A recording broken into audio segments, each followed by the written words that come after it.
Pernahkah terbayang di benak kalian, sebuah insiden sepele di bandara bisa mengubah nasib seseorang 180 derajat? Niat hati ingin pulang kampung membawa ijazah dan membanggakan orang tua, pria sederhana ini justru terjebak dalam masalah pelik yang memaksanya menikahi seorang wanita kaya raya yang galak.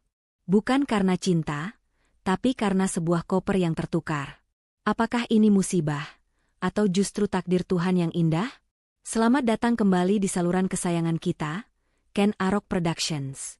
Sebelum kita menyelami kisah penuh drama, air mata, dan romansa yang menggemaskan ini, jangan lupa untuk menekan tombol subscribe, like, dan bagikan pendapat kalian di kolom komentar. Saya doakan dengan tulus, bagi kalian yang sudah mendukung saluran ini, semoga Tuhan melimpahkan rezeki yang deras seperti air mengalir, diberikan kesehatan yang prima, keberkahan dalam setiap langkah, dan kebahagiaan yang tak pernah putus bersama keluarga tercinta. Amin ya robbal alamin. Insya Allah, doa baik akan kembali kepada yang mendoakan. Oh ya, coba tulis di kolom komentar, kalian menonton video ini dari kota atau daerah mana saja? Siapa tahu kita bisa saling menyapa satu sama lain. Baiklah, pasang sabuk pengaman emosi kalian, ambil camilan, dan mari kita mulai ceritanya. Suasana terminal kedatangan Bandara Soekarno-Hatta sore itu tampak sangat padat dan semrawut. Ribuan orang berlalu lalang, suara roda koper beradu dengan lantai keramik, bercampur dengan pengumuman dari pengeras suara yang tak henti-hentinya bergema. Di tengah lautan manusia itu, seorang pemuda bernama Awan baru saja melangkah keluar dari pintu kedatangan internasional. Wajahnya tampak lelah namun, matanya memancarkan kelegaan luar biasa. Setelah 2 tahun berjuang sendirian di Inggris, akhirnya ia bisa menghirup udara Jakarta lagi. Awan mengenakan kemeja flanel lusuh dan celana jin yang warnanya sudah mulai pudar. Di punggungnya, ada ransel berat berisi buku-buku, sementara matanya terus awas menatap putaran conveyor belt, menunggu bagasinya muncul. Ia melirik jam tangan murah yang melingkar di pergelangan tangannya dengan gelisah. Aduh, bis Damri jurusan rumah berangkat 15 menit lagi. Kalau ketinggalan, aku harus nunggu 2 jam, gumam Awan pelan sambil menyeka keringat di dahinya. Ia tidak punya uang lebih untuk naik taksi, jadi bis adalah satu-satunya pilihan. Saat itulah, sebuah koper berwarna silver titanium yang mengilap meluncur di atas karpet karet konveyor. Itu adalah koper merek Rimowa yang sangat mahal. Awan membelinya dalam kondisi bekas di pasar Loa London semata-mata karena koper itu terkenal kuat dan anti air. Sangat penting untuk melindungi tesis dan ijazah masternya yang berharga. Tanpa pikir panjang, Awan langsung menyambar koper itu. Namun, di sisi lain terminal yang sama, keributan kecil sedang terjadi. Kilatan cahaya kamera menyambar-nyambar menyilaukan mata. Seorang wanita muda yang sangat cantik dengan kacamata hitam besar dan mantel modis berwarna krem berjalan tergesa-gesa. Dia adalah Elina, putri bungsu keluarga konglomerat Wijaya yang baru saja pulang dari Paris Fashion Week. Di belakangnya, beberapa wartawan hiburan terus mengejar sambil menyodorkan mikrofon. Mbak Elina, benarkah isu pertunangan bisnis itu? Tolong klarifikasinya Mbak, teriak salah satu wartawan. Elina mendengus kesal. Ia memberi kode pada bodyguardnya untuk menghalau mereka.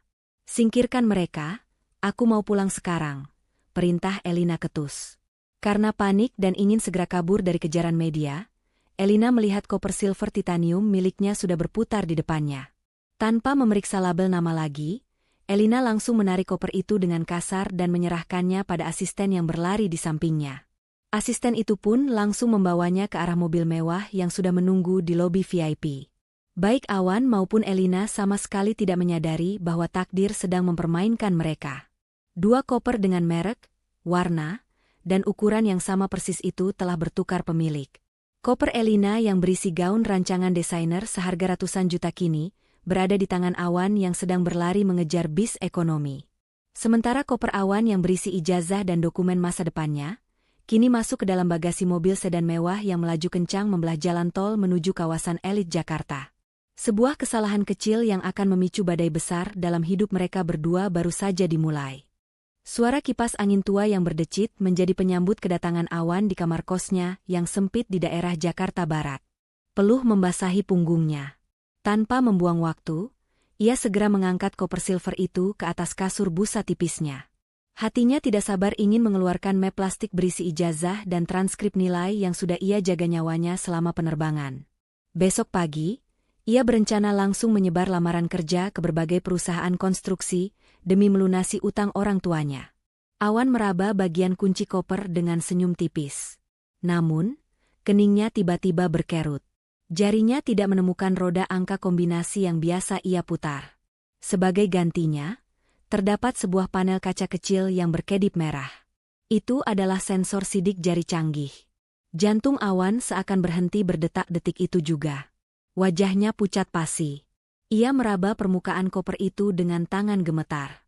Koper ini terlalu mulus, terlalu baru, dan tidak memiliki goresan panjang di bagian bawah yang menjadi ciri khas koper bekas miliknya. "Ini bukan koperku," desis Awan dengan suara parau. Ia mencoba menempelkan jempolnya berkali-kali, berharap keajaiban terjadi, tapi lampu indikator terus menyala merah menolak aksesnya. Kepanikan luar biasa melanda dirinya. Ijazah aslinya ada di koper yang hilang itu. Tanpa ijazah itu, 2 tahun kerja kerasnya di Inggris akan sia-sia, dan ia tidak akan bisa melamar kerja. Sementara itu, di sebuah kawasan elit Menteng, suasana tak kalah tegang terjadi di dalam kamar tidur utama Mansion Wijaya yang luasnya 3 kali lipat dari kamar kos Awan. Elina melempar tas tangannya ke sofa beludru dan berteriak memanggil asisten rumah tangganya. "Buka koper ini sekarang. Aku mau mencoba gaun merah itu buat acara nanti malam," perintah Elina sambil menunjuk koper silver yang tergeletak di lantai marmer. Asisten rumah tangga itu tampak bingung. Ia mencoba menekan tombol pembuka, tapi koper itu terkunci rapat dengan sandi angka 3 digit. "Maaf non, ini minta kode angka. Bukan sidik jari non Elina biasanya." Elina mendengus kasar. Ia mendekat dan melihat sendiri kunci itu. Emosinya meledak seketika. Dengan frustrasi karena merasa waktunya terbuang, ia mengambil gunting besar dari meja riasnya dan dengan nekat mencongkel paksa resleting koper itu hingga rusak. Begitu koper terbuka, bukannya gaun sutra halus yang ia temukan, melainkan tumpukan buku-buku arsitektur yang tebal, kemeja flanel lusuh, dan beberapa bungkus mie instan. "Apa-apaan ini? Di mana gaunku? Siapa yang berani menukar koperku dengan sampah ini?" Jeritan Elina menggema hingga ke lorong rumah, membuat para pelayan menunduk ketakutan. Dengan tangan gemetar menahan amarah, Elina mengobrak-abrik isi koper itu hingga menemukan sebuah kartu nama lusuh yang terselip di saku depan. Tertulis nama Awan Pratama beserta nomor telepon. Di saat yang sama, Awan di kosannya juga baru saja menemukan teh kulit mewah bertuliskan nama Elina Wijaya yang menggantung di pegangan koper. Hampir bersamaan, ponsel mereka berdering. Awan dengan cepat mengangkat telepon itu. Belum sempat ia mengucapkan halo, suara pekikan tajam seorang wanita sudah menusuk telinganya. "Heh, kamu siapa? Kenapa barang rongsokan kamu bisa ada di koper mahal saya? Kamu tahu harga koper itu berapa?" Awan menelan ludah, berusaha tetap tenang meski keringat dingin mengucur deras. "Maaf, Mbak. Sepertinya koper kita tertukar di bandara. Koper saya juga ada di Mbak, kan? Tolong, jangan diapa-apakan isinya. Di situ ada ijazah saya, itu hidup mati saya. Saya tidak peduli dengan ijazah kamu. Gaun saya hilang gara-gara kamu. Pokoknya saya mau koper saya balik sekarang juga. Temui saya 1 jam lagi di lobi Hotel The Langham. Kalau telat 1 menit saja, saya bakar tumpukan buku bau ini." Sambungan telepon itu diputus sepihak, meninggalkan Awan yang lemas menatap layar ponselnya. Lobi Hotel The Langham Jakarta sore itu tampak begitu megah dengan lampu kristal raksasa yang menggantung di langit-langit dan lantai marmer yang memantulkan cahaya keemasan. Wangi aromaterapi mewah menyeruak, sangat kontras dengan bau asap knalpot yang menempel di jaket Awan. Ia baru saja turun dari ojek daring dan berjalan masuk dengan langkah ragu. Di salah satu sofa kulit yang empuk, Elina duduk dengan kaki menyilang, wajahnya ditekuk masam sambil mengetuk-ngetukkan jari di lengan sofa.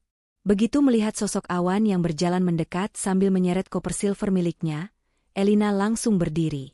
Tanpa basa-basi, ia menyambar koper itu dari tangan Awan dan menendang koper Awan yang ada di dekat kakinya ke arah pemuda itu. "Tuh koper rongsokanmu. Resletingnya sudah rusak. Aku terpaksa congkel tadi. Cek isinya, jangan sampai ada debu kos-kosan kamu yang nempel di gaunku." Semprot Elina dengan nada tinggi, tidak peduli dengan tatapan tamu hotel lain. Awan tidak membalas kemarahan itu. Ia segera berlutut di lantai yang dingin, membuka koper yang sudah rusak itu dengan tangan gemetar. Saat melihat map plastik berisi ijazah S2 dan transkrip nilainya masih utuh, ia menghela napas panjang penuh syukur. Harta karun masa depannya selamat. Namun, kelegaan itu hanya bertahan seumur jagung. Tiba-tiba, 3 orang pria berbadan kekar dengan jaket kulit hitam masuk menerobos pintu lobi. Wajah mereka garang dan tatapan mereka langsung tertuju pada Awan. Mereka adalah deity kolektor yang sudah lama mengincar kepulangan Awan. "Heh! Awan Pratama," teriak salah satu dari mereka, suaranya menggelegar memecah ketenangan hotel. Sebelum Awan sempat berdiri, kerah bajunya sudah dicengkram kasar. Tubuh kurusnya tersentak ke belakang. Elina yang berada di dekatnya kaget setengah mati dan mundur beberapa langkah dengan wajah pucat. "Mana janji lu, hah? Lu bilang setelah lulus dari Inggris lu bakal bayar lunas. Mana duitnya sekarang?" Hardik pria itu sambil mendorong Awan hingga terhuyung menabrak meja hias. "Sabar bang, tolong sabar. Saya baru saja mendarat. Saya janji akan cari kerja secepatnya." Suara Awan terdengar lirih, menyiratkan keputusasaan yang mendalam. Di balik ributan itu, tersimpan kisah pilu yang tidak diketahui siapapun di sana. Utang ratusan juta itu bukanlah untuk gaya hidup foya-foya. 2 tahun lalu, Ibu Awan divonis sakit keras yang membutuhkan biaya pengobatan fantastis. Awan meminjam uang panas itu demi menyelamatkan nyawa ibunya. Namun takdir berkata lain, ibunya meninggal dunia di meja operasi. Tragedi itu belum usai, karena 3 bulan kemudian, ayah Awan yang begitu mencintai istrinya mengalami depresi berat, sakit-sakitan karena kesedihan mendalam, hingga akhirnya menyusul sang istri menghadap Ilahi. Awan menjadi yatim piatu dalam waktu singkat. Dengan hati yang hancur lebur, ia tetap memaksakan diri berangkat kuliah ke luar negeri lewat jalur beasiswa, membawa beban utang peninggalan orang tuanya di pundak sendirian. Kini, saat ia kembali dengan harapan baru, masa lalu yang kelam itu langsung mencekiknya di depan umum. "Alasan aja lu," seret dia, perintah pimpinan penagih utang itu. Keributan semakin menjadi-jadi, membuat security hotel berlarian mendekat, sementara Elina hanya bisa terpaku menyaksikan betapa rapuhnya pemuda yang baru saja ia bentak itu. "Hentikan kegaduhan kampungan ini sekarang juga." Suara bariton yang dingin dan penuh otoritas itu seketika membelah keributan di lobi hotel. Semua mata tertuju ke arah pintu masuk. Di sana berdiri Bara Wijaya, kakak Elina sekaligus CEO Wijaya Corp yang paling ditakuti. Di belakangnya, belasan petugas keamanan hotel berbadan tegap langsung bergerak cepat, meringkus para penagih utang yang sedang mencengkeram Awan. Aura kekuasaan yang dipancarkan Bara begitu kuat, hingga membuat para preman itu mundur teratur. Sadar bahwa mereka sedang berhadapan dengan orang yang salah. Bara berjalan mendekat, tatapannya tajam setajam silet menatap Awan yang berantakan dan Elina yang gemetaran di sampingnya. Bara salah paham. Ia mengira Awan adalah kekasih rahasia Elina yang sengaja membuat onar dan mencoreng nama baik keluarga di depan umum. "Jadi ini kelakuan kamu, Elina?" desis Bara, suaranya rendah namun mengerikan. "Menolak perjodohan bisnis dengan Tuan Gunawan, hanya demi laki-laki miskin yang terlilit utang seperti ini? Kamu mau mempermalukan keluarga kita di depan media?" Elina terbelalak. Tuan Gunawan adalah rekan bisnis ayahnya yang sudah berumur 50 tahun lebih. Elina menggeleng panik, air matanya mulai menggenang. Ia tidak punya pilihan lain. Jika ia tidak bertindak sekarang, masa depannya akan hancur dinikahkan dengan pria tua itu. Dengan nekat, Elina menyambar lengan Awan dan memeluknya erat. "Iya, dia pacarku, Kak. Namanya Awan. Kami saling mencintai dan aku tidak mau menikah dengan Tuan Gunawan," seru Elina dengan suara bergetar, berbohong demi menyelamatkan diri. Awan yang masih syok karena serangan preman tadi hanya bisa terdiam kaku, bingung dengan sandiwara dadakan ini.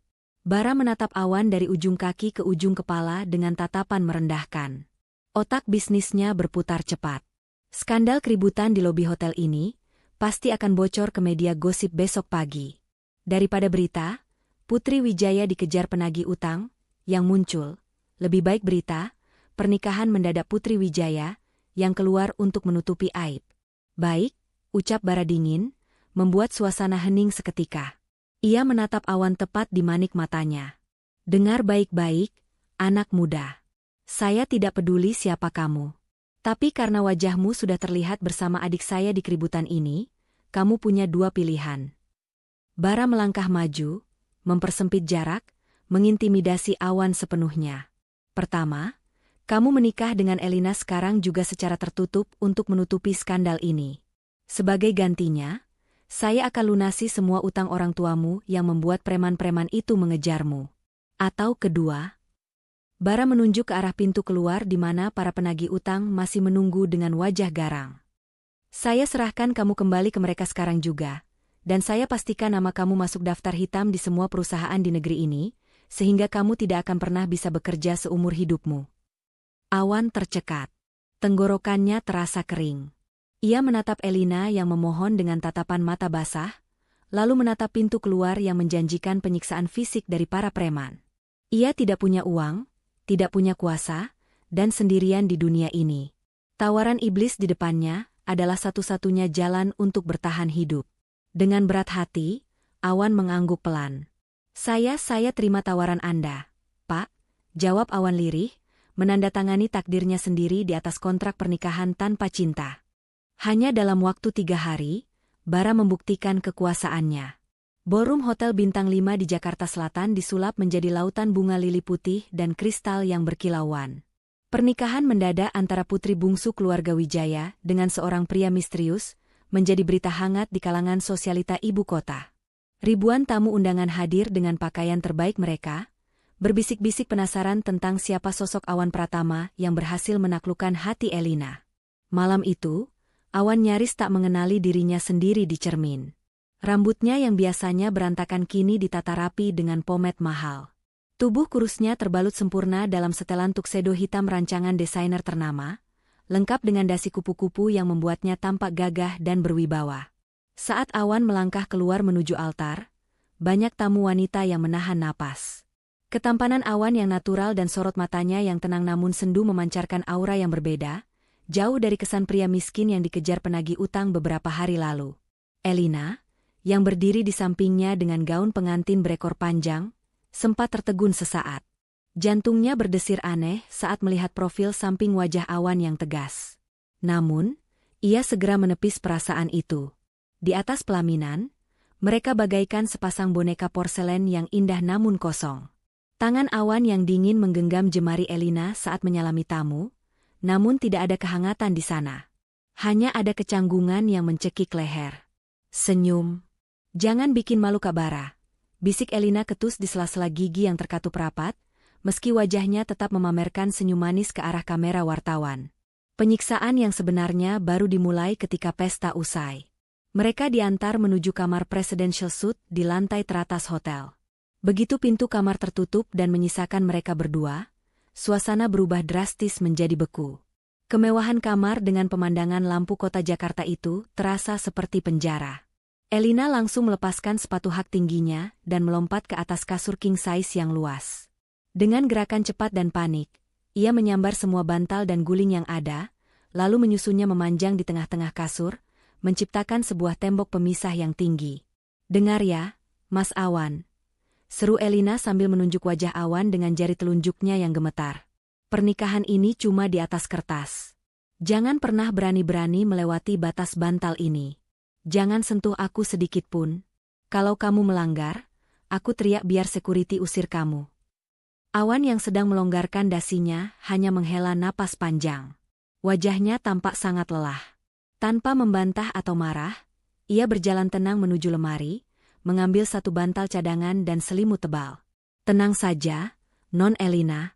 Saya sadar diri siapa saya," jawab Awan datar. Ia kemudian berbalik badan, berjalan menjauh dari kasur empuk itu, dan merebahkan tubuhnya di sofa panjang yang ada di sudut kamar. "Saya tidur di sini. Selamat malam." Elina terdiam, mematung di balik benteng bantal gulingnya. Ia menatap punggung Awan yang mulai terlelap di sofa sempit itu. Ada rasa bersalah yang menyelinap kecil di hatinya melihat kerendahan hati pria itu, namun gengsi dan ketakutan membuatnya memilih mematikan lampu tidur dan memunggungi suami kontraknya itu. Malam pertama mereka pun berlalu dalam keheningan yang menyayat hati. Matahari pagi menembus tirai jendela kamar mensyen mewah itu, menandai dimulainya hari pertama kehidupan rumah tangga yang aneh antara Awan dan Elina. Jika orang membayangkan pengantin baru akan bangun dengan romantis, kenyataannya justru seperti medan perang. Elina, yang terbiasa hidup dilayani sejak kecil, adalah definisi dari bencana di pagi hari. Handuk basah ia lempar sembarangan ke atas kasur, botol-botol skincare mahalnya bergelimpangan di meja rias dengan tutup terbuka, dan baju tidurnya berserakan di lantai. Sebaliknya, Awan sudah bangun sejak subuh. Dengan kebiasaan mandiri yang tertanam kuat selama merantau di luar negeri, ia tanpa banyak bicara memunguti handuk basah itu, menutup botol-botol kosmetik agar tidak tumpah, dan melipat selimut dengan sudut yang presisi. Perbedaan sifat mereka bagaikan bumi dan langit. Namun justru disinilah letak gapmo atau daya tarik yang tak terduga itu muncul. Suara perut Elina berbunyi nyaring, memecah keheningan pagi. Ia terbangun dengan rasa lapar yang menyiksa. Biasanya, pelayan akan mengantarkan sarapan ala Eropa ke kamarnya. Namun, pagi ini berbeda. Wangi aroma bawang putih yang ditumis dan terasi bakar menyeruak masuk dari celah pintu kamar, menggelitik hidung mancung Elina. Aroma itu begitu sedap, hangat, dan memanggil-manggil. Dengan gengsi setinggi langit, Elina berjalan mengendap-endap ke dapur bersih. Di sana, ia melihat pemandangan yang membuatnya tertegun. Awan, masih mengenakan kaos oblong putih polos, sedang cekatan mengayunkan spatula di atas wajan. Pria itu memasak dengan luwes, menaburkan garam dengan gaya yang tenang namun pasti. Di atas meja makan, sudah tersaji sepiring nasi goreng kampung lengkap dengan telur mata sapi setengah matang yang menggoda. Ini jatah sarapan saya. Kalau kamu mau, di kulkas ada roti dan selai, ucap Awan datar tanpa menoleh, lalu melangkah pergi menuju kamar mandi untuk membersihkan diri. Elina mendengus kesal melihat punggung Awan menjauh. Cih, siapa juga yang mau makan nasi goreng berminyak begitu? Aku ini biasa makan fine dining di restoran bintang 5, gumamnya sombong. Namun, begitu pintu kamar mandi tertutup dan suara air keran terdengar, pertahanan Elina runtuh. Air liurnya menumpuk melihat uap panas yang mengepul dari nasi goreng itu. Ia celingukan kiri kanan memastikan tidak ada pelayan yang melihat. Dengan gerakan secepat kilat, ia mengambil sendok dan mencicipi sedikit. Matanya langsung melotot. Rasa gurih, pedas, dan manis berpadu sempurna di lidahnya. Ini jauh lebih enak daripada steak mahal manapun yang pernah ia makan. Tanpa sadar, satu suap berubah menjadi 2 suap, lalu 3 suap, hingga akhirnya piring itu bersih tak bersisa dalam waktu singkat. Elina bahkan menjilati sisa bumbu di sendoknya dengan wajah puas. Saat Awan kembali dari kamar mandi dengan rambut basah, ia hanya menemukan piring kosong yang licin di atas meja. Elina sudah duduk manis di sofa sambil pura-pura sibuk membaca majalah fashion dengan posisi terbalik, berusaha menyembunyikan sendawa kecil yang lolos dari mulutnya. Awan melihat itu dan menyembunyikan senyum tipis di wajahnya.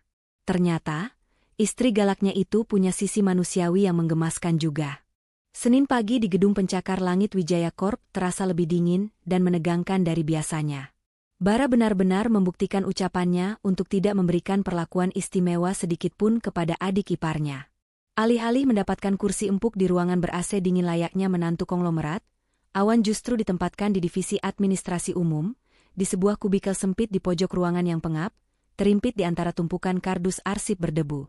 Ingat posisi kamu di sini, bisik bara dingin saat mengantar Awan di hari pertama. Di kantor ini, kamu bukan suami adik saya. Kamu cuma karyawan percobaan level paling bawah. Kalau kamu tidak becus kerja atau cuma makan gaji buta, pintu keluar terbuka lebar untuk kamu. Namun, Bara sepertinya salah perhitungan. Awan bukanlah pria manja yang alergi keringat. Mentalnya sudah ditempa kerasnya kehidupan rantau. Dengan kemeja kerja sederhana yang lengan bajunya digulung sebatas siku, Awan justru terlihat sangat karismatik saat mulai bekerja. Ia tidak banyak bicara, tapi tangannya bergerak cepat dan efisien. Arsip-arsip yang berantakan selama berbulan-bulan ia rapikan dalam hitungan jam. Bahkan, mesin fotokopi tua yang sering macet di lorong, berhasil ia perbaiki sendiri hanya bermodalkan obeng kecil, tanpa perlu memanggil teknisi.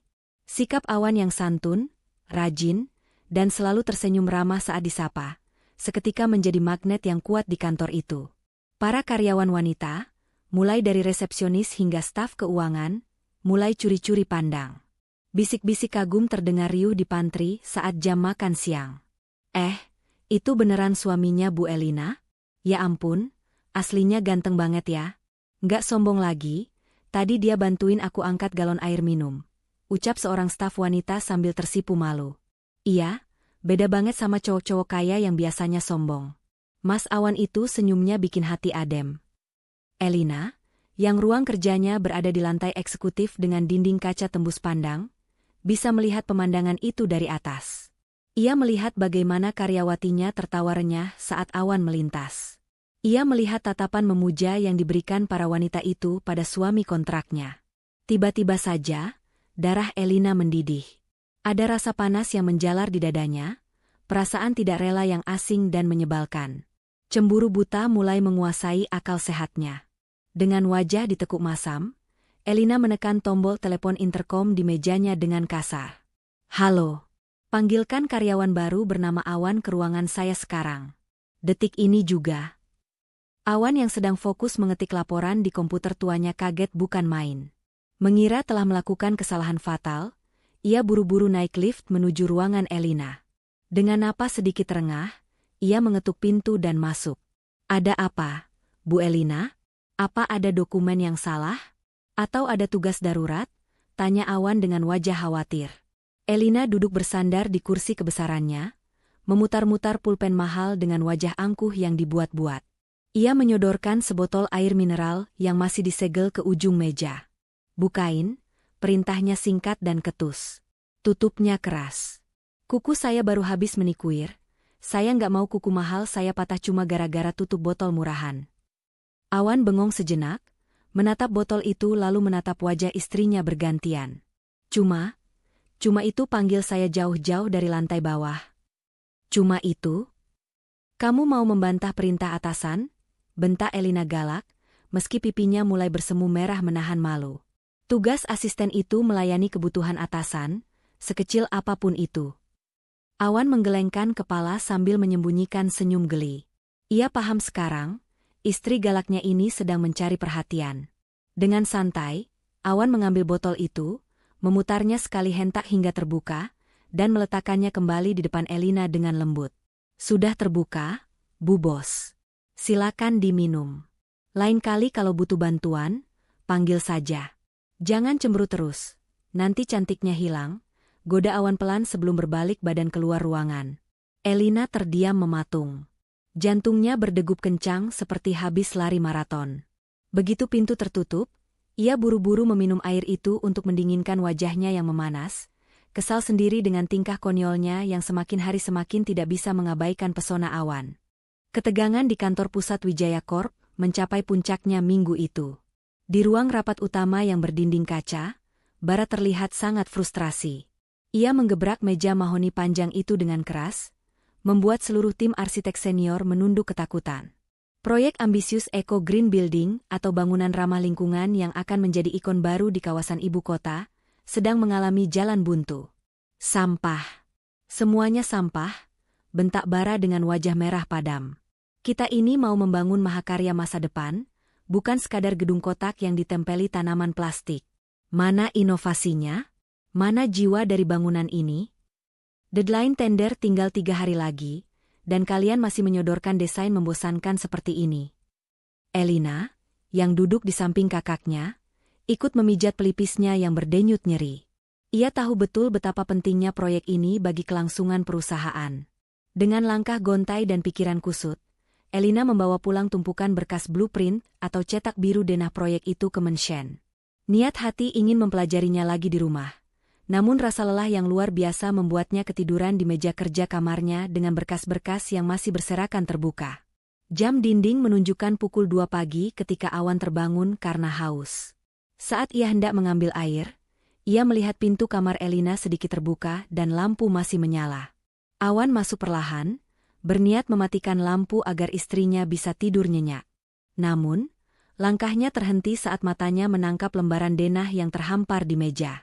Darah arsitek dalam tubuh Awan berdesir hebat. Matanya yang tajam segera memindai gambar rancangan gedung itu. Dalam hitungan detik, Ia menemukan kesalahan fatal pada sirkulasi udara dan pencahayaan yang membuat desain itu tidak efisien. Tangannya gatal. Ia tidak tahan melihat desain yang sakit itu. Dengan hati-hati agar tidak membangunkan Elina yang tertidur pulas dengan kepala di atas meja, Awan mengambil pensil mekanik dan selembar kertas kalkir transparan. Ia mulai menarik garis. Tangannya menari lincah di atas kertas, membuat sketsa revisi.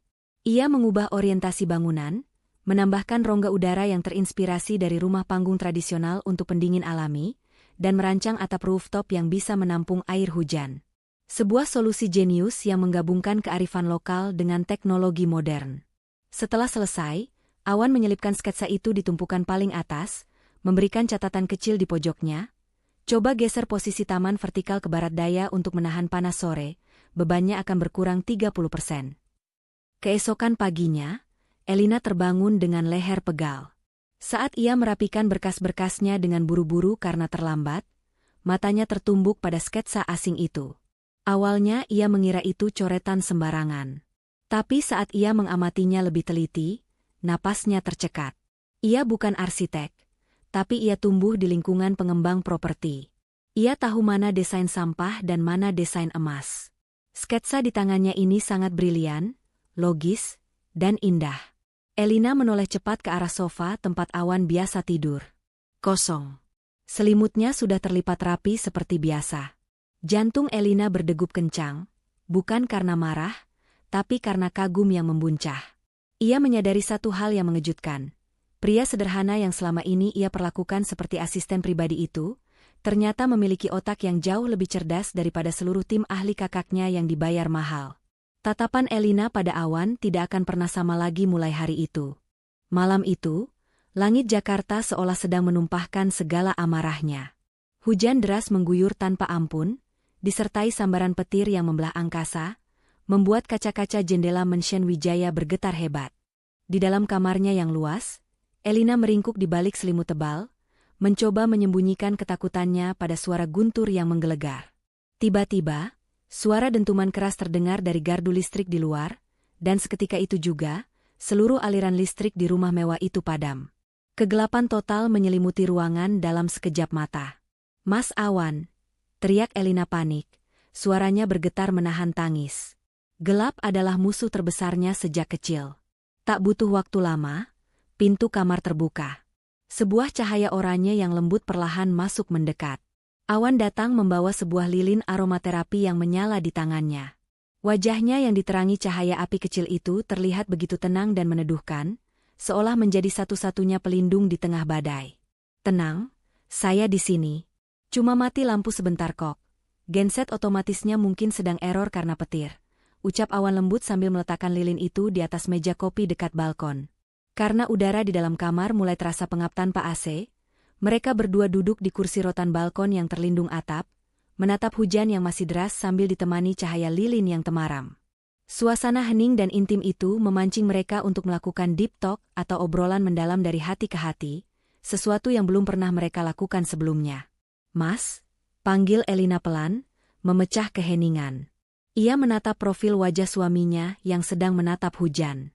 "Kenapa sih kamu nggak pernah marah? Padahal aku sering galak. Kak Bara sering menghina kamu, tapi kamu tetap tenang. Terbuat dari apa sih hatimu itu?" Awan tersenyum tipis, tatapannya menerawang jauh menembus kegelapan malam. Ia kemudian mulai bercerita, bukan untuk mengeluh, tapi untuk berbagi beban. Ia menceritakan masa-masa sulitnya di Inggris. Bagaimana ia harus membagi waktu antara kuliah S2 yang berat dengan bekerja paruh waktu sebagai pencuci piring di restoran Cina hingga larut malam. Waktu ayah sakit depresi setelah ibu meninggal, itu masa paling berat. Cerita Awan dengan suara serak. "Aku harus menyuapi ayah makan, memandikannya, sambil tetap mengerjakan tesis di samping ranjang rumah sakit. Seringkali aku cuma makan roti sisa restoran karena uangku habis untuk beli obat ayah. Aku nggak punya waktu untuk marah atau mengeluh, karena kalau aku menyerah, siapa yang akan merawat ayah?" Mendengar itu, pertahanan hati Elina runtuh seketika. Air matanya menetes tanpa bisa ditahan. Ia merasa begitu kecil dan manja dibandingkan dengan perjuangan hidup Awan yang luar biasa keras namun mulia. Selama ini ia hidup dalam sangkar emas, merengek hanya karena hal sepele, sementara pria di depannya ini telah memanggul beban dunia di pundaknya sendirian tanpa pernah meminta belas kasihan. Malam itu, di bawah temaram cahaya lilin dan irama hujan, Elina menyadari satu hal, ia telah jatuh cinta. Bukan pada harta atau jabatan, tapi pada ketangguhan hati seorang pria bernama Awan. Tanpa sadar, tangan Elina terulur, menggenggam erat tangan kasar Awan yang ada di atas meja, memberikan kehangatan yang menjalar sampai ke relung hati mereka berdua. Sejak malam di mana listrik padam dan hati mereka saling terbuka, suasana di dalam Mansion Wijaya berubah total. Udara yang dulu terasa dingin dan kaku di antara Awan dan Elina, kini berganti menjadi kehangatan musim semi yang menyenangkan. Elina, sang putri es yang angkuh, perlahan mulai menunjukkan sisi manjanya yang alami. Ia tidak lagi memandang Awan sebagai orang asing yang menumpang hidup, melainkan sebagai tempat ternyaman untuk pulang. Suatu malam, setelah seharian lelah mengurus persiapan tender yang semakin dekat, Elina duduk bersantai di sofa ruang tengah sambil memainkan handphonenya. Awalnya ia berniat menunggu Awan selesai mandi untuk meminta dibuatkan coklat panas, namun rasa kantuk yang berat menyerang kelopak matanya. Tanpa sadar, handphone mahal itu terlepas dari genggaman, dan kepala Elina terkulai miring ke sandaran sofa, tertidur pulas dengan mulut sedikit terbuka. Saat Awan keluar dari kamar dengan rambut yang masih basah, ia menemukan pemandangan yang membuat hatinya menghangat. Ia tersenyum geli melihat istri galaknya itu tidur dengan posisi yang jauh dari kata anggun, namun terlihat begitu polos dan damai. Dengan langkah pelan agar tidak membangunkan, Awan membenarkan posisi tangan Elina, lalu dengan lembut ia menyelipkan tangannya ke bawah punggung dan lutut istrinya. Dengan satu tarikan napas, Awan mengangkat tubuh mungil Elina dalam gendongan ala pengantin. Elina menggeliat pelan dalam tidurnya. Alih-alih bangun, ia justru mencari posisi nyaman dengan membenamkan wajahnya ke dada bidang Awan, menghirup aroma sabun segar yang menguar dari tubuh suaminya. "Jangan pergi, Mas Awan dingin," gumam Elina pelan dalam igauannya. Tangannya secara refleks melingkar erat di leher Awan, seolah takut kehilangan pegangan. Jantung Awan berdesir hebat mendengar gumaman itu. Ia menatap wajah lap Elina dengan tatapan penuh kasih sayang, lalu mengecup keningnya sekilas sebelum membaringkannya perlahan di kasur empuk mereka. Malam itu, untuk pertama kalinya, benteng bantal guling yang biasa memisahkan mereka sedikit bergeser, memberikan ruang bagi harapan baru. Keesokan paginya, suasana sarapan terasa berbeda. Tidak ada lagi keheningan canggung. Ruang makan itu kini dipenuhi suara tawarnya. Elina dengan jahil mencolek pipi Awan dengan sedikit tepung roti, membalas Awan yang tadi menggoda rambutnya yang berantakan. Mereka saling suap-suapan roti bakar sambil bercanda tentang hal-hal sepele. Para pelayan rumah yang mengintip dari dapur hanya bisa senyum-senyum sendiri, menyadari bahwa kemistri antara tuan dan nyonya muda mereka kini begitu kuat, manis, dan membuat siapapun yang melihatnya ikut merasa bahagia. Cinta telah benar-benar hadir di antara mereka, tanpa paksaan, tumbuh subur karena ketulusan. Namun, layaknya pepatah lama yang mengatakan bahwa semakin tinggi pohon menjulang maka semakin kencang angin yang menerpa, kebahagiaan Awan dan kepercayaan yang mulai tumbuh di hati Bara ternyata memantik api cemburu yang membara di sudut lain kantor Wijaya Corp. Di sana, ada sepasang mata yang menatap tajam penuh kedengkian. Mata itu milik Alga, sepupu jauh Elina yang menjabat sebagai manajer operasional. Selama bertahun-tahun, Alga bekerja keras dengan satu ambisi, menyingkirkan Bara dan menguasai perusahaan. Namun, kehadiran Awan yang cerdas dan mulai mendapatkan tempat di hati keluarga Wijaya dianggapnya sebagai ancaman besar. Alga tidak bisa membiarkan orang asing ini mengambil jatah kue kekuasaannya. Maka, sebuah rencana busuk pun disusun dengan sangat rapi dan licik. Siang itu, suasana kantor sedang lengang karena jam istirahat makan siang. Awan, yang selalu menjaga kewajibannya, sedang pergi ke masjid di basement gedung untuk menunaikan ibadah sholat. Meja kerjanya yang rapi ditinggalkan begitu saja dengan komputer yang masih menyala dalam mode tidur. Melihat kesempatan emas ini, Alga celingukan memastikan situasi aman.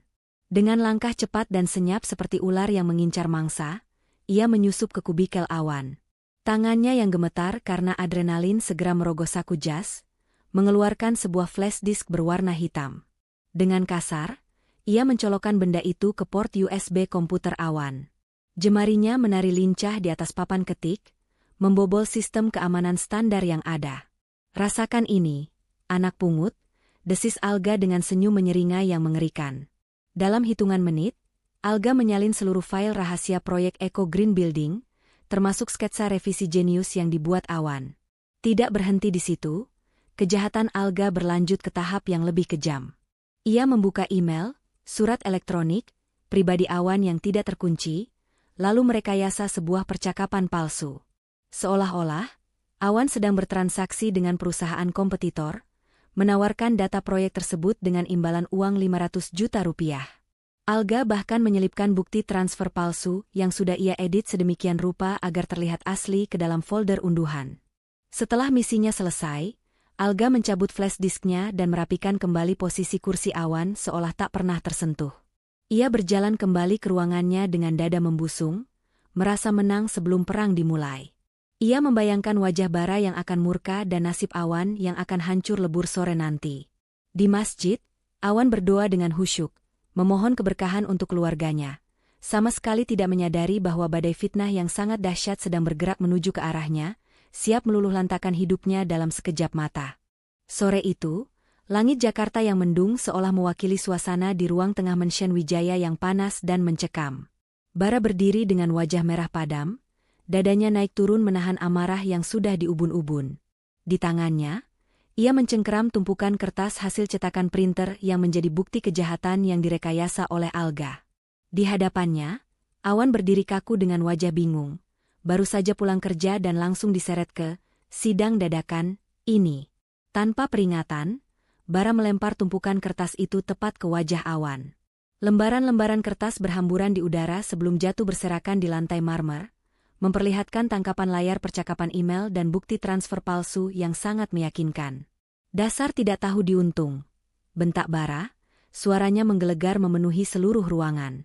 Sudah saya pungut dari jalanan, saya beri pekerjaan, saya beri tempat tinggal, dan ini balasan kamu. Menjual rahasia perusahaan ke kompetitor demi uang 500 juta? Awan terbelalak melihat bukti-bukti itu. Fitnah, Pak, demi Allah, saya tidak pernah melakukan ini. Ini rekayasa, bela Awan dengan suara bergetar. Namun, bara sudah gelap mata. Sebuah tamparan keras mendarat telak di pipi kiri Awan, meninggalkan bekas merah yang menyakitkan. Suasana hening seketika. Para pelayan menahan napas di sudut ruangan, ketakutan. Alga, yang berdiri di belakang bara, tersenyum licik penuh kemenangan. Pergi kamu dari sini sekarang juga. Detik ini juga, tunjuk bara ke arah pintu keluar. Dan jangan harap kamu bisa membawa 1 sen pun dari rumah ini. Ijazah kamu saya tahan sebagai jaminan kerugian perusahaan. Awan menunduk dalam, harga dirinya hancur lebur. Ia berbalik badan, siap melangkah pergi dengan tangan kosong. Namun, tiba-tiba sebuah tangan halus menahan lengannya dengan kuat. Itu Elina. Mata wanita itu basah, tapi sorotnya tajam penuh keberanian menantang kakaknya sendiri. Kalau Mas Awan pergi, aku juga pergi. Seru Elina lantang, membuat Bara dan Alga ternganga kaget. Jangan bodoh, Elina. Dia itu maling. Hardik Bara. Dia bukan maling. Dia suamiku, dan aku lebih percaya padanya daripada kertas-kertas sampah ini. Elina berteriak membela Awan. Dengan gerakan dramatis, Elina melepaskan kalung berlian, cincin, gelang emas, dan jam tangan mewahnya. Ia meletakkan semua perhiasan senilai miliaran rupiah itu di atas meja dengan kasar. Ambil semua fasilitas ini, Kak. Aku tidak butuh uang, aku tidak butuh kemewahan kalau harus hidup dengan keluarga yang tidak punya hati nurani. Aku pilih hidup susah bersama Mas Awan. Tanpa menunggu jawaban Bara yang masih terpaku syok, Elina menggenggam tangan Awan erat-erat. Ia menyeret suaminya keluar dari istana megah itu, menembus gerimis yang mulai turun, meninggalkan segala kenyamanan hidupnya demi membela pria yang ia cintai. Pintu gerbang Menshen Wijaya tertutup di belakang mereka, menandai awal kehidupan baru yang penuh ketidakpastian namun syarat akan makna kesetiaan. Meninggalkan gemerlap lampu kristal dan kenyamanan Menshen Wijaya, langkah kaki Awan dan Elina kini menapak di jalanan becek sebuah gang sempit di pinggiran Jakarta Barat. Gang itu begitu sempit, hanya cukup dilalui satu motor, atau istilah populernya, gang senggol. Suara bising knalpot, tangisan bayi tetangga, dan aroma selokan yang menyengat menjadi sambutan selamat datang bagi kehidupan baru mereka. Dengan sisa uang tunai yang ada di dompet Awan, karena semua kartu kredit Elina sudah diblokir oleh Bara, mereka akhirnya mendapatkan sebuah kontrakan petak berukuran 3 kali 4 meter. Kondisinya jauh dari kata layak bagi seorang putri konglomerat. Temboknya kusam dengan cat yang mengelupas di sana-sini, atapnya dari seng yang membuat ruangan terasa seperti oven saat siang hari, dan hanya beralaskan tikar plastik seadanya. Malam pertama di sana adalah ujian mental yang sesungguhnya bagi Elina. Ia duduk memeluk lutut di pojok ruangan, wajahnya basah oleh keringat. Ia tidak berani mengeluh, karena ini adalah pilihannya sendiri.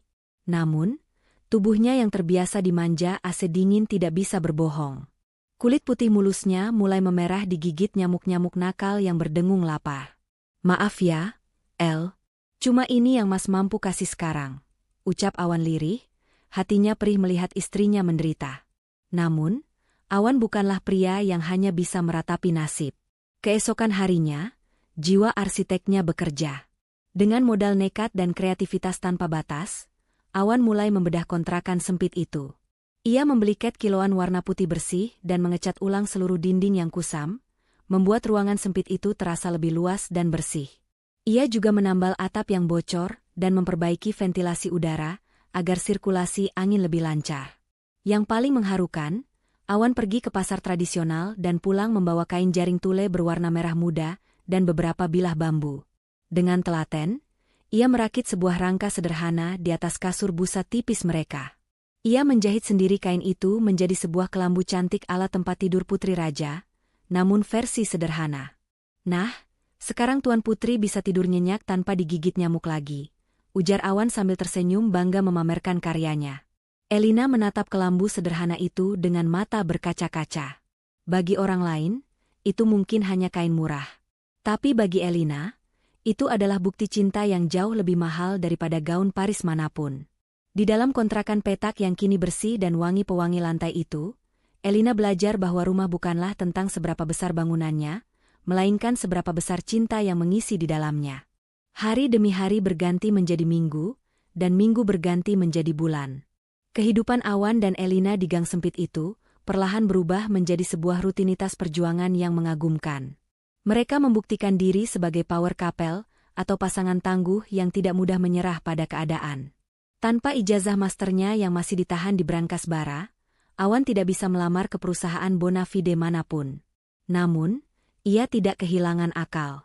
Pagi hari, ia bekerja sebagai drafter lepas yang menggambar denah rumah-rumah sederhana dengan bayaran murah. Siang harinya, Awan melepaskan gengsinya. Ia bekerja kasar di sebuah toko bangunan tak jauh dari kontrakan, menjadi kuli panggul yang mengangkat sak-sak semen seberat 50 kilogram. Kulit Awan yang dulu bersih kini mulai menggelap terbakar matahari. Otot-otot tangannya mengeras karena kerja fisik yang berat. Meski lelah luar biasa, setiap tetes keringat yang jatuh adalah bukti tanggung jawabnya sebagai kepala keluarga. Ia tidak ingin Elina kelaparan barang sehari pun. Sementara itu, transformasi Elina tak kalah mencengangkan. Wanita yang dulu alergi bau pasar, kini setiap subuh sudah berjalan kaki menuju pasar tradisional dengan menenteng keranjang anyaman. Sepatu hak tingginya telah berganti dengan sandal jepit karet. Elina belajar tawar-menawar harga cabai dan bawang dengan para pedagang pasar yang galak. Awalnya ia sering ditipu harga, tapi lama-kelamaan ia menjadi ahli negosiasi yang ulung. "Bang, masa kangkung seikat 5.000? 3.000 ya, kan saya langganan," ucap Elina lincah, membuat ibu-ibu tetangga kontrakan kagum melihat perubahannya. Di rumah peta itu, Elina merintis bisnis kuliner kecil-kecilan secara online. Berbekal resep rahasia masakan Awan yang lezat, Elina membuat catering rantangan dan aneka kue basah. Dapur sempit mereka selalu mengepulkan asap harum. Elina yang dulu tidak bisa membedakan lengkuas dan jahe, kini cekatan mengiris bumbu dan mengaduk adonan. Pesanan demi pesanan mulai berdatangan, membuat mereka bisa menabung sedikit demi sedikit. Momen paling indah terjadi saat malam tiba. Setelah seharian banting tulang di jalan masing-masing, mereka duduk bersila di atas tikar plastik, menyantap satu bungkus nasi padang berdua. Lauknya sederhana, hanya telur dadar dan kuah gulai, tapi rasanya nikmat luar biasa karena dibumbui rasa syukur. Selesai makan, mereka akan saling memijat. Elina dengan telaten mengoleskan minyak kayu putih ke punggung Awan yang pegal linu akibat mengangkat semen. Sebaliknya, Awan akan memijat betis Elina yang bengkak karena seharian berdiri di dapur. "Capek ya, sayang?" tanya Awan lembut sambil membelai rambut istrinya yang lepek karena keringat. Elina menggeleng kuat, matanya berbinar menatap suaminya. "Capek, Mas. Tapi aku bahagia." Ternyata uang hasil keringat sendiri itu rasanya lebih manis daripada uang jajan dari Kak Bara. Di kontrakan sempit itu, cinta mereka ditempa menjadi baja yang kuat. Kemiskinan tidak membuat mereka saling menyalahkan, justru membuat ikatan mereka semakin tak terpisahkan. Sementara Awan dan Elina sedang berjuang membangun hidup dari nol, Karma rupanya bekerja dengan cara yang sangat cepat dan tepat sasaran di kantor pusat Wijaya Corp. Hari itu adalah hari penentuan. Presentasi final proyek Eco Green Building di hadapan para investor asing dan juri arsitektur ternama sedang berlangsung. Alga berdiri di depan layar proyektor raksasa dengan setelan jas mahal yang licin. Wajahnya penuh percaya diri memamerkan desain yang ia klaim sebagai hasil karyanya sendiri. Namun, petaka dimulai ketika sesi tanya-jawab dibuka. Seorang profesor arsitektur senior dari Jepang mengangkat tangan dan menanyakan detail teknis yang sangat spesifik. "Tuan Alga, saya melihat ada rongga udara unik di bagian barat gedung ini. Bagaimana perhitungan beban strukturalnya terhadap tiupan angin kencang?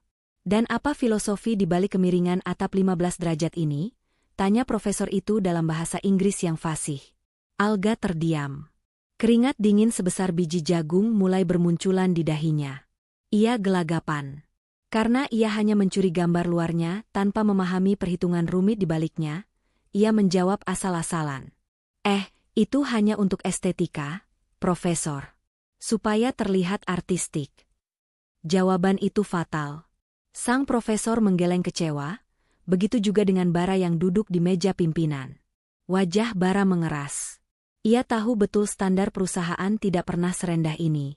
Di tengah suasana yang semakin kacau karena Alga mulai gagap dan panik membolak-balik slide presentasi yang tidak ia kuasai, pintu ruang rapat tiba-tiba terbuka. "Masuklah Rian, Kepala Divisi IT Keamanan Siber yang selama ini dikenal sangat loyal pada keluarga Wijaya, terutama pada Elina." Rian berjalan tergesa-gesa menghampiri Bara dan membisikkan sesuatu yang mendesak sambil menyerahkan sebuah tablet. "Pak Bara, maaf saya menyela. Tapi Bapak harus lihat laporan forensik digital ini sekarang juga. Ini perintah darurat yang sempat diminta Ibu Elina sebelum beliau pergi," bisik Rian tegas. Bara menerima tablet itu dengan kening berkerut. Matanya membelalak lebar saat membaca data yang terpampang di layar. Tim IT forensik independen berhasil memulihkan data log aktivitas di komputer Awan. Terlihat jelas rekam jejak digital pada jam istirahat siang di hari kejadian. Email palsu itu dibuat hanya 5 menit setelah flash disk milik Alga terdeteksi masuk ke komputer Awan. Bahkan, alamat IAP atau protokol internet yang digunakan untuk mengirim bukti transfer palsu itu berasal dari ponsel pribadi Alga yang terhubung ke jaringan Wi-Fi kantor. Wajah Bara berubah pucat pasi, lalu memerah menahan amarah yang meledak. Ia menyadari kebodohan fatalnya. Pria yang berdiri gagap di depan sana adalah penipu ulung, sementara jenius yang sebenarnya telah ia usir dan ia hinakan hingga menjadi kuli panggul. Kebenaran itu menghantam dada Bara seperti palu godam, membuatnya sesak napas karena penyesalan yang terlambat. Ruang kerja CEO di lantai teratas gedung Wijaya Corp kini terasa seperti peti mati yang dingin dan sunyi. Rapat besar tadi berakhir dengan kekacauan total. Para investor pergi dengan wajah kecewa, dan proyek kebanggaan perusahaan terancam batal. Namun, bukan kerugian materi yang membuat dada Bara terasa sesak hingga sulit bernapas, melainkan rasa bersalah yang kini menghimpit jantungnya. Bara duduk terpaku di kursi kebesarannya, matanya nanar menatap layar monitor besar di dinding. Di sana, Rian sedang memutarkan rekaman arsip CCTV atau kamera pengawas dari bulan-bulan sebelumnya, sesuai perintah Bara yang ingin melihat kebenaran dengan mata kepalanya sendiri. Video bergulir menampilkan suasana kantor di malam hari. Jam digital di sudut layar menunjukkan pukul 11 malam.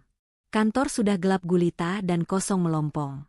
Namun, di satu sudut kubikel sempit di pojok ruangan, ada satu lampu meja yang masih menyala.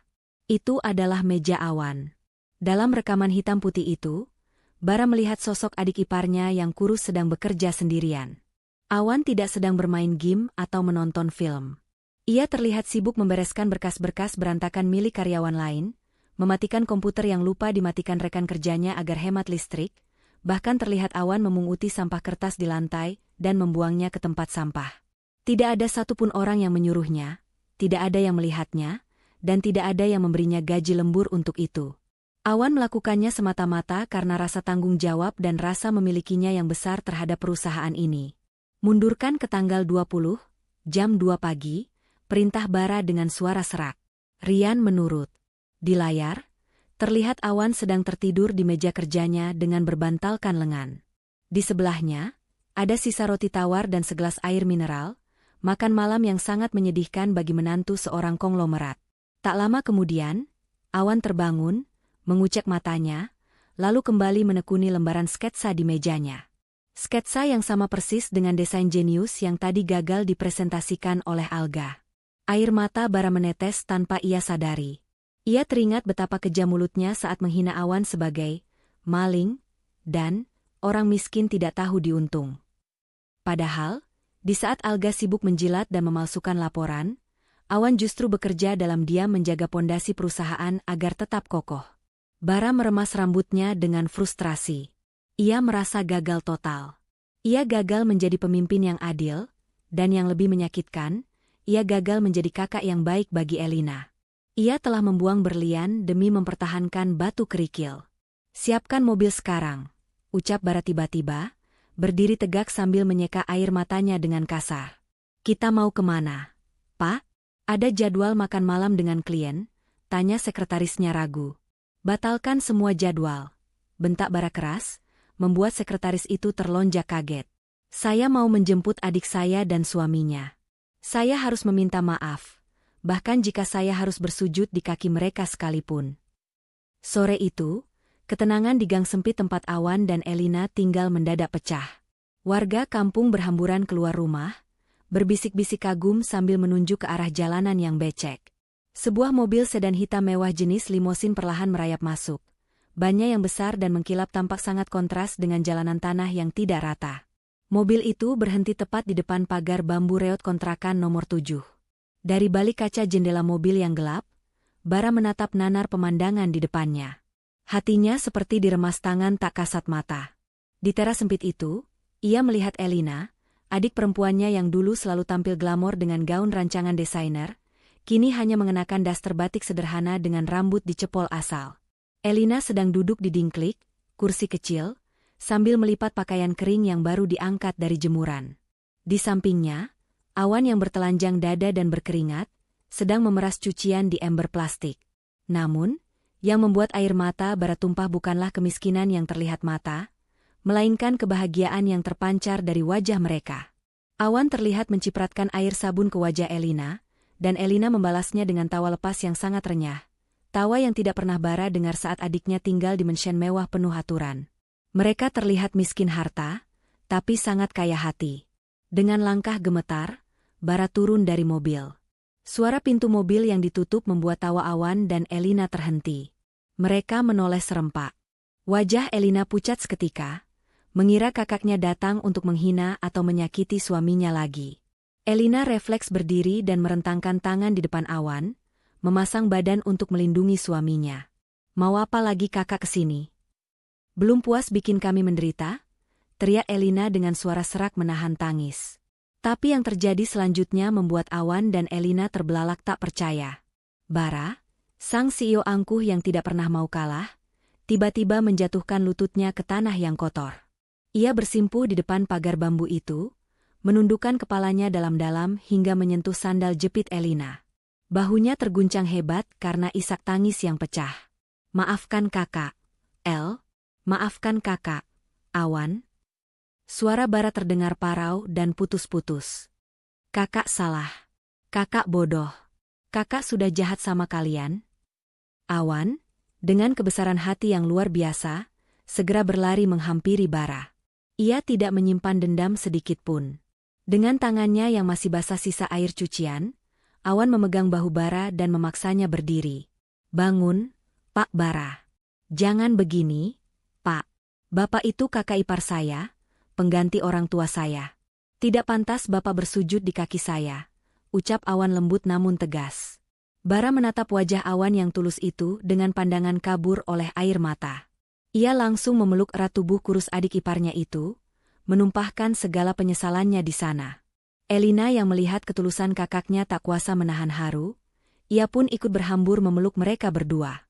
Sore itu, di depan kontrakan petak yang sederhana, sebuah keluarga yang sempat retak akhirnya menyatu kembali dalam tangisan haru yang membersihkan segala luka di hati. Keadilan mungkin datang terlambat, tapi ia tidak pernah salah alamat. Keesokan harinya, suasana di lobi kantor Wijaya Corp kembali gempar. Namun kali ini bukan karena keributan preman, melainkan karena pemandangan yang sangat memuaskan bagi seluruh karyawan yang selama ini tertindas. Alga, yang kemarin masih berjalan membusungkan dada dengan jas mahalnya, kini diseret keluar oleh dua petugas kepolisian. Tangannya terborgol erat di belakang punggung, dan wajahnya ditutupi jaket untuk menyembunyikan rasa malu yang tak tertahankan. Lepaskan saya. Kalian salah tangkap. Saya ini keponakan pemilik perusahaan. Ini konspirasi. Teriak Alga meronta-ronta seperti orang gila. Namun, bukti digital yang ditemukan tim IT forensik sudah terlalu kuat untuk disangkal. Jejak penggelapan dana proyek, pencurian data intelektual, hingga rekayasa fitnah terhadap Awan, semuanya terpampang nyata. Bara tidak memberi ampun sedikitpun. Ia menuntut Alga dengan pasal berlapis yang akan membuat sepupu liciknya itu membusuk di penjara dalam waktu yang sangat lama. Karir Alga tamat, dan ambisinya hancur lebur menjadi debu. Sementara itu, di teras kontrakan yang sederhana, pembicaraan serius namun hangat sedang terjadi. Bara mengeluarkan sebuah map tebal dari tas kerjanya. Dengan tangan gemetar, ia menyerahkan map itu kepada Awan. Itu adalah ijazah asli Awan yang selama ini ditahan di brankas perusahaan. Ini hak kamu, Wan. Maafkan kakak yang sempat menahannya, ucap Bara dengan nada penuh penyesalan. Sekarang kamu bebas. Kamu bisa melamar di perusahaan manapun yang kamu mau dengan ijazah ini. Kakak tidak akan menghalangimu lagi. Awan menerima map itu, mengusap permukaannya dengan haru. Namun, sebelum Awan sempat menjawab, Bara buru-buru menyambung ucapannya. Ia menatap mata adik iparnya itu dengan tatapan memohon yang tulus. Tapi, kalau boleh kakak egois sekali lagi, kakak mohon jangan pergi ke tempat lain. Wijaya Corp butuh kamu. Proyek Eco Green Building itu butuh nyawanya kembali. Bara menarik napas panjang, lalu melanjutkan dengan tegas. Kembalilah, Awan. Bukan sebagai staf administrasi, bukan sebagai asisten, dan bukan karena kamu suami Elina. Tapi kembalilah sebagai lead arsitek atau arsitek kepala yang memimpin penuh proyek raksasa ini. Kursi itu milikmu, dan hanya kamu yang pantas mendudukinya. Elina menahan napas, menatap suaminya dengan berdebar. Awan terdiam sejenak, memandang ijazah di tangannya, lalu memandang wajah Bara yang penuh harap. Perlahan, sebuah senyum simpul terukir di bibir Awan. Ia tidak melihat jabatan atau gaji besar di mata Bara, melainkan sebuah kepercayaan dan pengakuan yang selama ini ia cari. Saya terima tawarannya, Pak Bara, jawab Awan mantap sambil menjabat tangan kakak iparnya itu dengan erat.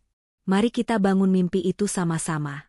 Bukan demi uang, tapi demi membuktikan bahwa karya anak bangsa bisa mendunia. Siang itu, di bawah atap seng kontrakan yang panas, kesepakatan besar terjadi. Sebuah aliansi baru terbentuk, bukan lagi antara atasan dan bawahan, melainkan antara dua laki-laki yang saling menghormati visi satu sama lain. Kembalinya Awan ke Wijaya Corp bukan sekadar membawa angin segar, melainkan membawa badai perubahan yang luar biasa positif. Di bawah tangan dinginnya sebagai arsitek kepala, proyek Eco Green Building yang sempat mati suri kini bangkit menjadi mahakarya yang memukau dunia. Awan tidak hanya merancang gedung, ia merancang kehidupan. Gedung itu mampu memanen air hujan, menghasilkan listrik sendiri dari panel surya transparan, dan memiliki sirkulasi udara alami yang memangkas penggunaan AC, penyejuk ruangan, hingga separuhnya. Dunia internasional pun menunduk hormat. Dalam ajang bergengsi Asia Pacific Architecture Award di Singapura, nama Awan Pratama dipanggil ke atas panggung utama. Tepuk tangan membahana saat ia menerima piala emas sebagai arsitek paling inovatif tahun ini. Bara, yang duduk di barisan depan, tak henti-hentinya menyeka air mata bangga. Saham Wijaya Corp meroket tajam, memulihkan kejayaan keluarga yang sempat goyah akibat ulah alga. Awan kini menjadi pria tersibuk di ibu kota, hari-harinya habis dari satu meeting ke meeting lain, dikejar klien yang berebut ingin menggunakan jasanya. Namun, di balik kilau kesuksesan Awan yang menyilaukan mata publik, ada satu sosok pahlawan tak terlihat yang memegang kunci segalanya. Dia adalah Elina. Jika dulu Elina dikenal sebagai sosialita yang hobi pesta, kini ia bertransformasi menjadi Menteri Dalam Negeri yang luar biasa. Elina sadar, suaminya memikul beban pikiran yang sangat berat di luar sana. Maka, ia memutuskan untuk tidak ikut campur dalam urusan kantor yang rumit. Ia memilih peran yang jauh lebih mulia, memastikan bahwa saat Awan pulang, ia tidak menemukan masalah, melainkan kedamaian. Setiap sore, Elina sudah sibuk di dapur, memastikan menu makan malam favorit Awan tersaji hangat. Ia belajar meracik jamu herbal untuk menjaga stamina suaminya yang sering lembur. Saat Awan pulang larut malam dengan wajah kusut dan bahu merosot karena kelelahan, Elina tidak pernah menyambutnya dengan omelan atau keluhan tentang kesepian. Sebaliknya, ia menyambut dengan senyuman paling manis, pelukan hangat yang menenangkan, dan segelas teh jahe madu yang aromanya langsung mengendurkan saraf-saraf tegang. Rumah ini adalah tempat pengisian dayamu, Mas. Di luar kamu boleh jadi bos yang tegas, tapi di sini, kamu adalah rajaku yang harus dimanjakan, bisik Elina sambil memijat lembut pelipis Awan yang berdenyut. Bagi Awan, dukungan Elina adalah bahan bakar utamanya. Tanpa kelembutan dan pengertian istrinya di rumah, ia mungkin sudah ambruk oleh tekanan pekerjaan. Elina menciptakan suasana rumah yang begitu homey dan nyaman, sehingga seberat apapun masalah di proyek, Awan tahu ia selalu punya tempat pulang yang aman. Kesuksesan Awan di panggung dunia, sejatinya adalah buah manis dari ketulusan cinta Elina di balik layar. Hari Minggu pagi yang cerah itu, suasana di dalam mobil Awan terasa penuh misteri. Elina duduk di kursi penumpang dengan mata tertutup kain sutra lembut. Bibirnya mengerucut lucu, terus-menerus bertanya kemana mereka akan pergi. Tapi Awan hanya membalas dengan senyuman rahasia sambil terus menyetir menembus jalanan Jakarta Selatan yang rimbun oleh pepohonan. Setelah perjalanan yang cukup panjang menjauhi hiruk-pikuk pusat kota, mobil akhirnya berhenti di sebuah kawasan asri yang tenang. Awan mematikan mesin, lalu dengan lembut menuntun Elina turun. Udara di sana terasa jauh lebih segar, berbau tanah basah dan rumput yang baru dipotong. Siap? 1, 2, 3. Bisik Awan tepat di telinga istrinya sambil membuka ikatan kain penutup mata.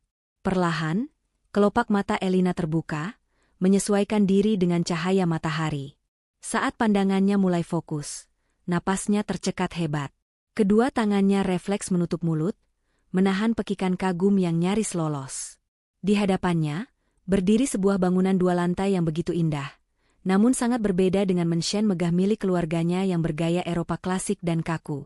Rumah di depan mereka ini bergaya modern tropikal yang hangat dan membumi. Fasad depannya didominasi oleh elemen kayu ulin, batuan alam, dan kaca-kaca besar yang lebar. Tidak ada pagar tinggi yang angkuh, hanya deretan tanaman bambu Jepang yang menari di tiup angin.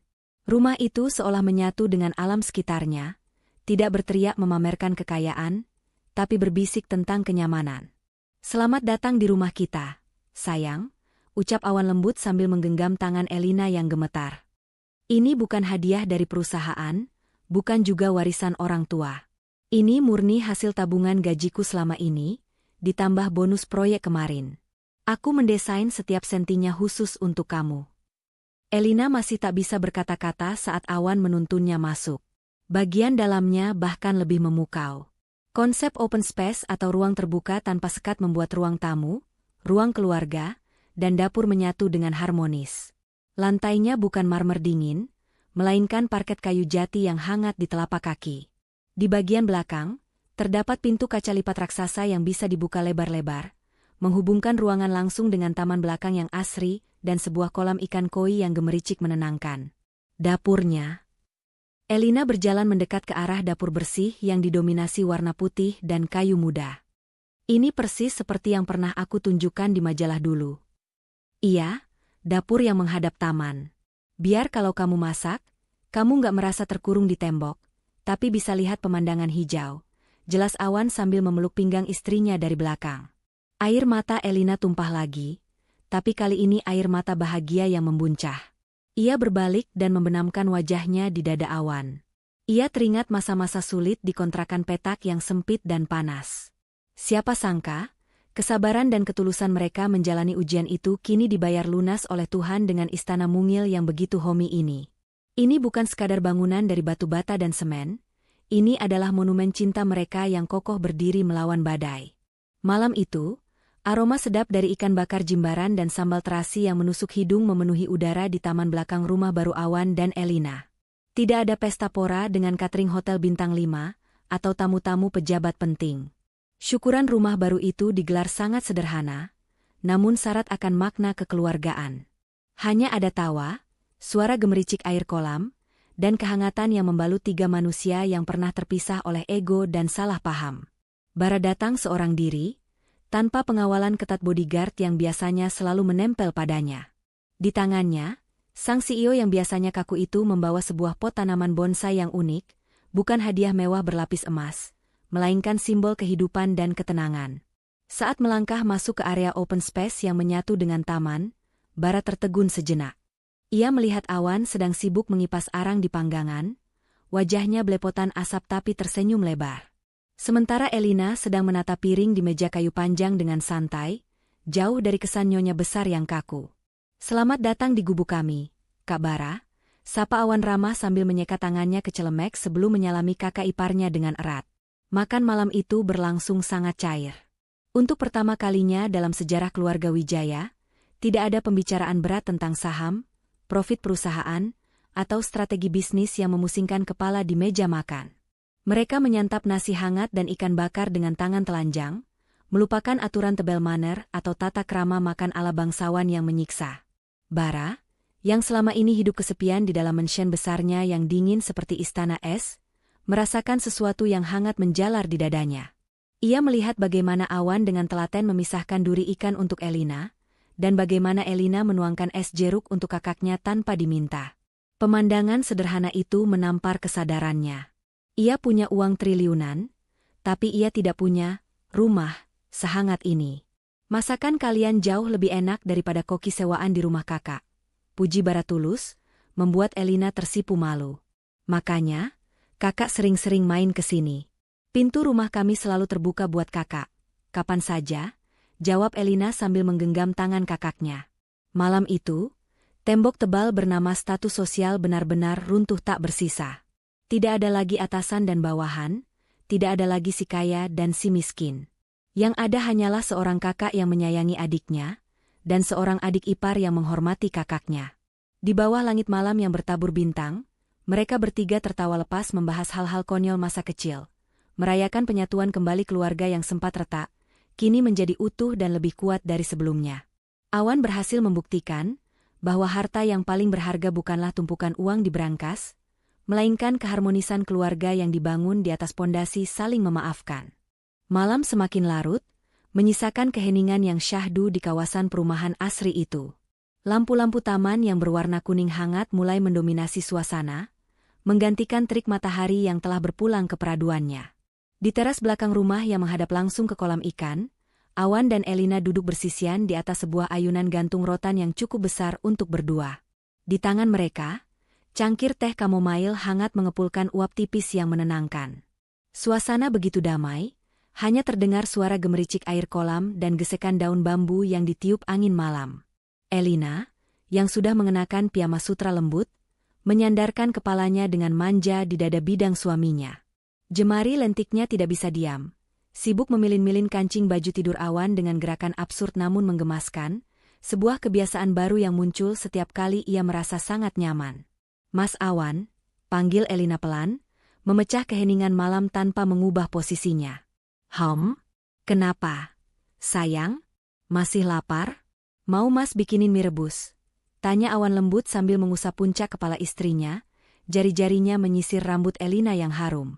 Elina terkekeh pelan, lalu mendongakkan wajahnya menatap dagu suaminya. Tatapannya berubah menjadi sendu namun penuh binar keingintahuan. "Bukan soal makan. Aku cuma lagi mikir. Kalau seandainya hari itu di bandara kita nggak buru-buru, kalau seandainya koper kita nggak ketukar, kira-kira kita bakal ketemu nggak ya? Apa kita bakal tetap nikah dan bahagia kayak gini? Pertanyaan itu sederhana, namun memuat ribuan kemungkinan. Awan terdiam sejenak. Ia meletakkan cangkir tehnya di meja kecil samping ayunan, lalu menangkup wajah cantik istrinya dengan kedua tangannya yang hangat. Ia menatap mata Elina dalam-dalam, seolah ingin menyelami jiwa wanita yang telah mengubah hidupnya itu. Dengan senyuman teduh yang selalu berhasil membuat hati Elina meleleh, Awan menjawab dengan suara baritonnya yang lembut. El, dengar ya, koper itu cuma perantara. Bandara itu cuma lokasi syutingnya. Tapi skenarionya, Tuhan yang tulis. Menurutku, Tuhan itu sudah mengunci hati aku buat kamu dari jauh-jauh hari. Jadi, mau koper kita ketukar, mau nggak, mau kita ketemu di pasar atau di lampu merah sekalipun, semesta pasti punya sejuta cara lain buat mempertemukan kita. Karena tulang rusuk itu nggak akan pernah tertukar, sayang. Mendengar jawaban yang begitu manis dan filosofis itu, pipi Elina merona merah padam, semerah tomat matang. Ia memukul pelan dada Awan karena salah tingkah, lalu kembali membenamkan wajahnya di pelukan suaminya sambil tertawa bahagia. Gombal. Tapi aku suka, bisik Elina manja. Tawa renyah mereka berdua berpadu indah dengan orkestra alam malam itu. Di bawah naungan langit Jakarta yang bersih, di mana ribuan bintang berkelip seolah sedang mengedipkan mata memberi restu, Awan dan Elina berpelukan erat. Ayunan itu bergerak perlahan, mengayunkan harapan dan mimpi-mimpi masa depan yang akan mereka raju bersama. Kamera kehidupan seolah melakukan zoom out perlahan, menjauh dari teras hangat itu, naik ke atas genteng, melewati pepohonan, hingga memperlihatkan pemandangan kota yang luas. Sebuah kisah tentang koper yang tertukar, tentang fitnah yang kejam, dan tentang perjuangan di kontrakan sempit, kini telah bermuara pada satu titik abadi bernama cinta sejati. Dan mereka pun hidup bahagia. Bukan karena tidak ada masalah, tapi karena mereka menghadapinya bersama-sama.